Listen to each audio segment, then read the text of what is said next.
কেন চিঠি দিয়েছেন? চিঠি আমার পকেটে আছে, ধরেন আপনাকে চিঠি। আপনি শেষ করে দেবেন নাকি? তা কি করবেন? জলসাটা টাকা পেয়ে গেছেন ওর জন্য মানে আপনি উঠিয়ে দেবেন? হ্যাঁ, 10 টাকা করতে হবে না? এতক্ষণ থেকে কি করছি? এতক্ষণ থেকে কি করছি? আমাকে কালেকশন করতে বলেছে 11:30টার সময়। কেন বলবে? আপনি জালসা করেন, আপনাদের কমন সেন্স আছে নাকি? কোনো কমন সেন্স আছে আপনাদের? স্টেজে কিভাবে কথা বলতে হয় জানেন না? কেন চিঠি দিয়েছেন? চিঠি আমার পকেটে আছে, ধরেন আপনাকে চিঠি দিচ্ছি। জালসাতে সভাপতি কেন রেখেছেন আপনারা? জালসাতে সভাপতি কেন রেখেছেন? আপনি সভাপতি হতে পারেন না? আপনি সভাপতি হতে পারেন না? জাহেল লোক, মূর্খ লোক, বক্তার সঙ্গে কথা বলতে জানেন না।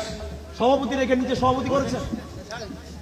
আগে সভাপতি হবেন, তারপরে অন্য সভাপতিকে দায়িত্ব দিবেন। আগে তো কমিটি 11:30 টাকা করতে পারছে। এই জন্য আপনাদের এইগুলো বেয়াদবির কারণে বক্তারা কথা বলতে জানেন না। আপনারা স্টেজে এতগুলো লোকের সামনে এইভাবে কথা বলছেন। আরো 1 ঘন্টা, আধা ঘন্টা